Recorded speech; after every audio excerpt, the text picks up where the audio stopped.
ओम गंगणपतये नमो नमः। श्री सिद्धि विनायक नमो नमः। अष्ट विनायक नमो नमः। श्री गणपति पप्पा मोरया। श्री गणेश भगवान की जय। ओम नमः शिवाय। जय श्री कृष्णा। नमस्कार मेरे प्रिय भक्तों, स्वागत है आपका मेरे चैनल हेमा की भक्ति पर। प्रिय दर्शकों, गणेश उत्सव का त्यौहार चल रहा है, तो आज हम आपको कराएंगे श्री गणेश भगवान की एक बहुत ही सुंदर कथा, बहुत ही विशेष और दुर्लभ कथा। तो भक्तों, जो कि गणेश भगवान ने अपने भक्तों को ये कथा स्वयं ही सुनाया था। भक्तों, भगवान की कथाओं में इतना बल होता है कि व्यक्ति श्रवण करे, पाठ करे तो बड़े से बड़े दुस्तर संकटों को पार कर जाता है और बड़े से बड़े पापों से मुक्ति मिल जाती है। उनका लोक और परलोक सुधर जाता है।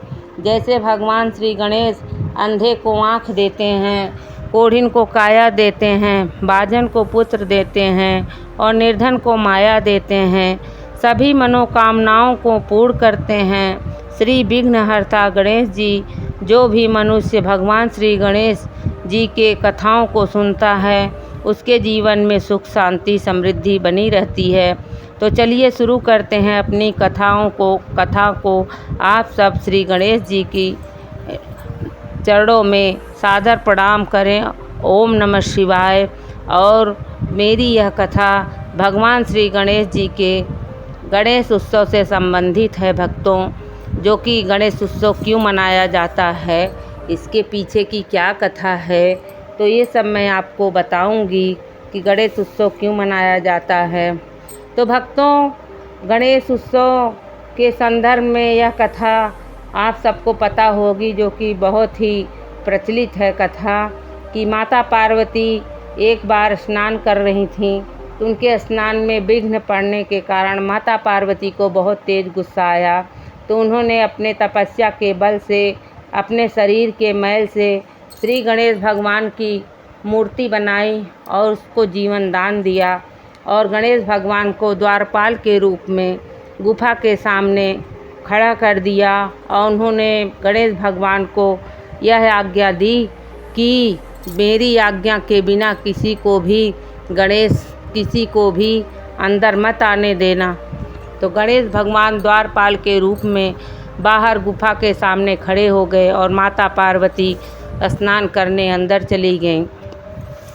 तो ऐसे बहुत समय बीत गया। उसके बाद बहुत सारे देवता माता पार्वती से, नंदी, इंद्र, अग्नि, सब लोग मिलने आए, कुछ समाचार, कुछ बातें करने आए, लेकिन गणेश भगवान ने सबको वहाँ से भगा दिया। किसी को भी अंदर नहीं जाने दिया, किसी से भी माता को से मिलने नहीं दिया। और सब जा के भगवान भोलेनाथ को यही सब कहते कि कोई बालक द्वार पर खड़ा है जो माता से मिलने नहीं दे रहा है। तो भगवान भोलेनाथ सुन के उनको बहुत गुस्सा आया। तो अंत में भगवान भोलेनाथ स्वयं आए और बोला कि मुझे अंदर जाने दो, मुझे पार्वती जी से कुछ बातें करनी है। तो भगवान श्री गणेश बोले कि मैं माता का सेवक हूँ, जब तक माता आज्ञा नहीं देंगी तब तक मैं किसी को अंदर जाने नहीं दूंगा।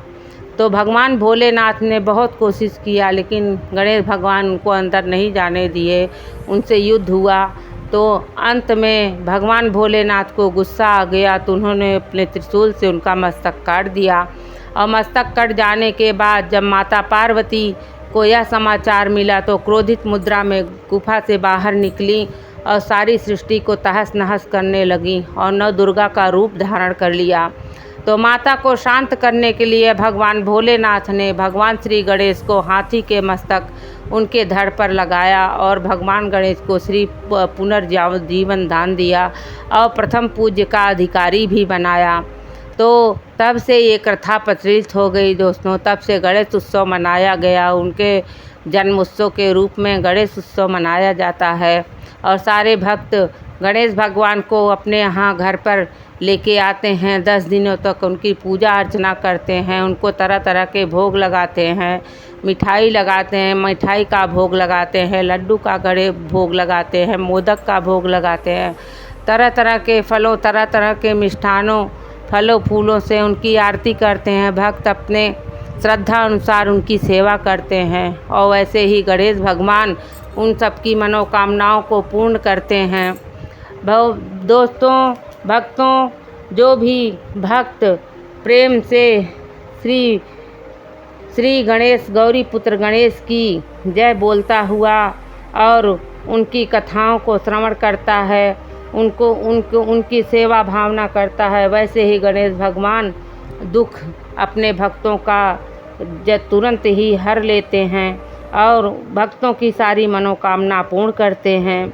भक्तों, आपको मेरी यह वीडियो अच्छी लगी हो तो आप एक सब्सक्राइब और एक लाइक ज़रूर कर दीजिएगा। तो भक्तों, हाथ जोड़कर बोलिए ओम गंगणपते नमः, ओम गंगणपते नमः और कमेंट में जय गणेश भगवान लिखना मत भूलिएगा। धन्यवाद।